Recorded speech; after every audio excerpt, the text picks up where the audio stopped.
Assalamualaikum. Sebelumnya kita telah menyaksikan video persiapan memasuki laboratorium kimia.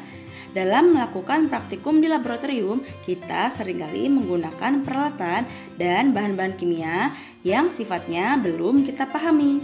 Bahan-bahan kimia tersebut dapat menimbulkan kecelakaan, kebakaran, dan bahaya-bahaya lain loh. Oleh karena itu, yuk simak pengenalan label bahan kimia.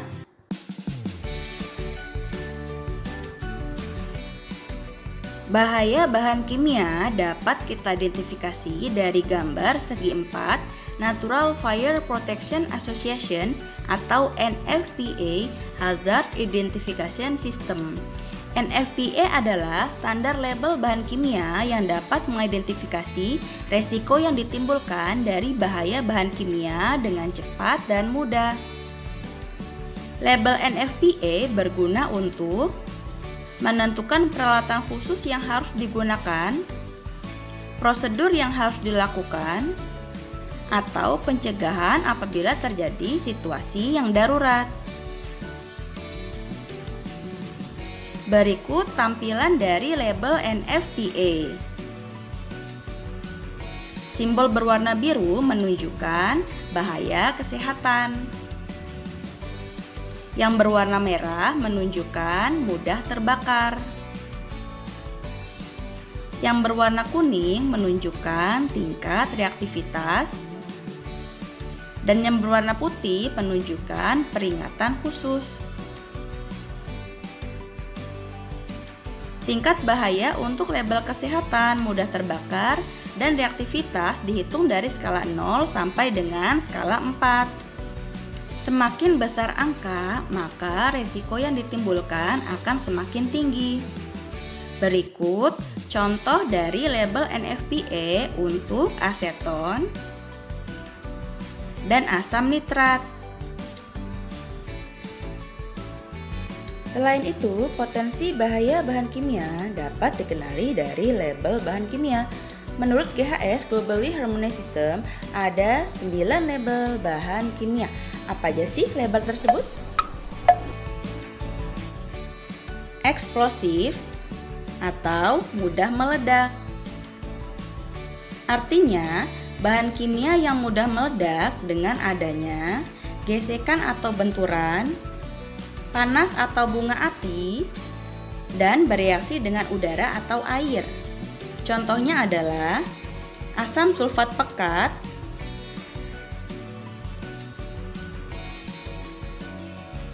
oxidizing atau pengoksidasi kuat. Artinya, bahan kimia yang bersifat pengoksidasi menyebabkan kebakaran dengan menghasilkan panas saat kontak dengan bahan organik dan bahan pereduksi. Contohnya, asam nitrat yang konsentrasinya 65%, flammable atau mudah terbakar. Artinya, bahan kimia yang mempunyai titik nyala rendah berpotensi mudah terbakar dengan api bunsen dan permukaan metal panas atau loncatan bunga api. Contohnya adalah butanol, metanol, asam asetat glasial, dan toluena. Toksik atau beracun. Artinya, bahan yang bersifat beracun dapat menyebabkan sakit serius bahkan kematian bila tertelan atau terhirup. Contohnya, metanol. Iritan atau iritasi. Artinya, dapat menyebabkan iritasi, gatal-gatal, dan luka bakar pada kulit. Contohnya, HCl pekat atau yang konsentrasinya 37%, larutan amonia 25%, N-heksana, dan toluena. Korosif. Artinya, bahan yang bersifat korosif membuat logam berkarat, merusak jaringan hidup, menyebabkan iritasi pada kulit, menyebabkan gatal-gatal, dan membuat kulit mengelupas. Contohnya adalah hidrogen peroksida 30%. Compressed gas atau gas bertekanan tinggi, artinya gas yang disimpan di bawah tekanan baik gas yang ditekan maupun gas cair atau gas yang dilarutkan dalam pelarut di bawah tekanan. Contohnya adalah gas yang terdapat pada perpipaan seperti gas karbon dioksida, gas nitrogen, dan gas helium. Health hazard atau bahaya bagi kesehatan, artinya material yang bereaksi cukup keras dengan air. Bahan kimia yang memiliki simbol ini akan bereaksi dan sangat berbahaya jika bercampur dengan air atau saat basah.